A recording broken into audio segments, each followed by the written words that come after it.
Sebelum menonton, jangan lupa like, subscribe, dan tekan tombol lonceng. Kementerian Koordinator Bidang Kemaritiman dan Investasi melalui Deputi Bidang Koordinasi Pariwisata dan Ekonomi Kreatif luncurkan buku pedoman sekaligus sosialisasi awal buku pedoman desa wisata di Kabupaten Tangerang. Acara yang berlangsung secara hybrid tersebut menjadi momen peluncuran buku pedoman desa wisata yang disusun bersama dengan 7 kementerian lainnya, yakni Kementerian Koordinator Bidang Pembangunan Manusia dan Kebudayaan, Kementerian Dalam Negeri, Kementerian Komunikasi dan Informatika, Kementerian Kelautan dan Perikanan, Kementerian Desa PDTT, Kementerian Pariwisata dan Ekonomi Kreatif, serta Kementerian Pemberdayaan Perempuan dan Perlindungan Anak. Tadi saya dengar Ibu MC menyampaikan ini awal dari sosialisasi. Saya kira bukan awal sosialisasi. Kalau awal dari sosialisasi berarti nanti sepanjang tahun kerjanya hanya sosialisasi. Tapi yang paling penting adalah menerapkan apa yang ada di pedoman desa wisata. Semoga buku desa wisata ini bagi teman-teman yang menjadi destinasi wisata dapat menjadikan sebagai panduan dan menerapkannya. Dan dalam bekerja mungkin yang penting adalah bukan sosialisasinya, tapi penerapannya. Dan dalam pembangunan desa wisata ini kami dapat masukan dari panelawan Pak Yusranto dan Pak Samsul bahwa penerapan ini merupakan bagian dari RPJMN 2020-2024 untuk menargetkan 244 desa wisata terbangun sampai 2024. Saya kira dengan kita kerjasama sinkronisasi antar KL dan juga dengan para pemangku lainnya, baik di pusat dan daerah, kita dapat meningkatkan manfaat desa wisata bagi pembangunan dan juga peningkatan kesejahteraan masyarakat. Dan pengembangan desa wisata ini berdasarkan pada pariwisata berbasis kebudayaan yang akan memberikan dampak positif bagi perekonomian rakyat sejalan dengan Indonesia yang maju dan Indonesia yang berdaulat. Seiring berjalannya waktu terhadap tren, dan kita lihat ini di mana-mana bahwa orang sekarang lebih senang melakukan perjalanan bukan secara grup, tapi secara kelompok kecil dan ke desa-desa wisata yang jauh. Seperti sekarang di Jakarta sendiri, sekarang trennya adalah orang melakukan kunjungan ke Sentul, menyusuri sungai, bukit, dan saya kira kekuatan dari desa-desa wisata Indonesia adalah pertama alamnya yang indah, kedua adalah masyarakatnya yang beragam, dan ketiga adalah jenis makanannya yang beragam. Saya kira ini kekuatan dari Indonesia. Nah, harapannya kami, Ibu dan Bapak,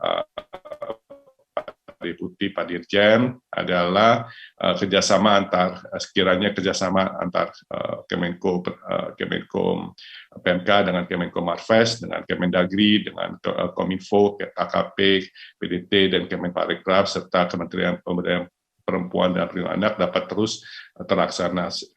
Dan saya kira tidak ada satupun bisa bekerja sendiri-sendiri. Kita harus bekerja secara kompak, masing-masing tentu saja punya tusi, dan ketika kita bekerja sama, tentu saja manfaatnya akan maksimal. Menurut Deputi Odo, dalam bekerja yang terpenting bukan pada sosialisasi, namun justru penerapan. Sehingga ia berharap setelah sosialisasi ini dilakukan, implementasi juga dapat segera dilakukan melalui kerjasama dan sinkronisasi baik di pusat dan daerah. Sehingga pada akhirnya dapat meningkatkan manfaat desa wisata bagi pembangunan dan peningkatan kesejahteraan masyarakat. Staf Ahli Menteri Hubungan Antar Lembaga Kementerian Desa Pembangunan Daerah Tertinggal dan Transmigrasi Samsul Widodo yang hadir secara virtual menjelaskan bahwa tujuan dibuatnya buku pedoman desa wisata adalah agar seluruh bagian yang terlibat dalam pembangunan desa wisata, baik instansi maupun individu, dapat memiliki panduan yang sama. Hal ini dibutuhkan agar tidak ada lagi perdebatan dan miskomunikasi maupun miskoordinasi dalam proses pembangunan desa wisata yang melibatkan sangat banyak pemangku kepentingan.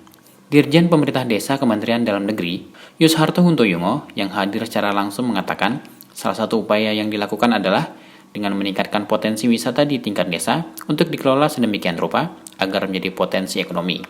Oleh karena itu, buku pedoman desa wisata merupakan buah karya dari lintas kementerian dan lembaga.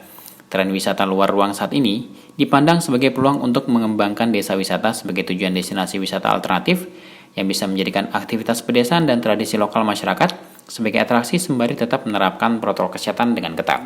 Dari Deputi Sumber Daya dan kelembagaan memberikan apresiasi setinggi-tingginya kepada Bapak Ibu Kemenko Marves dari terbitnya buku panduan desa wisata ini.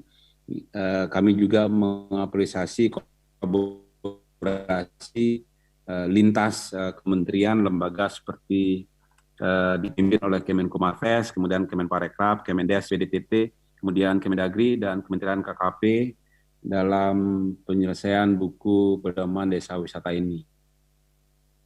Masa pandemi ini telah terjadi banyak perubahan ya. Tren wisata di mana sebelumnya wisata massal merupakan digemari dan tren, tapi saat ini dalam masa pandemi ada beberapa wisata alternatif ya, tematik yang lebih mengedepankan outdoor menjadi tren baru aktivitas pariwisata. Hal ini kita anggap sebagai peluang untuk mendukung pengembangan desa wisata sebagai tujuan destinasi wisata alternatif yang dapat menjadikan aktivitas pedesaan dan kearifan lokal masyarakat sebagai atraksi sembari tetap menerapkan protokol kesehatan dengan ketat.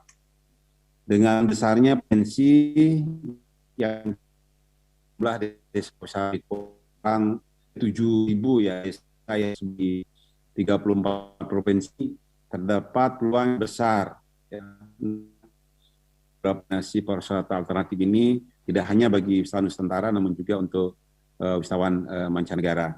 Jadi pembangunan desa wisata dengan konsep berkelanjutan yang tertuang dalam buku pedoman ini merupakan salah satu cara dalam mendukung beberapa poin dari Sustainable Development Goals (SDGs), seperti mengurangi tingkat kemiskinan, kesejahteraan masyarakat, kemudian tingkat pendidikan yang lebih baik bagi masyarakat, penciptaan lapangan pekerjaan, dan pertumbuhan ekonomi, inovasi, dan pembangunan infrastruktur, pelestarian lingkungan, dan kerjasama antar pemangku kepentingan. Panduan pengembangan desa wisata secara berkelanjutan yang tertuang pada buku pedoman desa wisata 2021 ini merupakan salah satu cara dalam mendukung beberapa poin dan SDGs atau tujuan pembangunan berkelanjutan.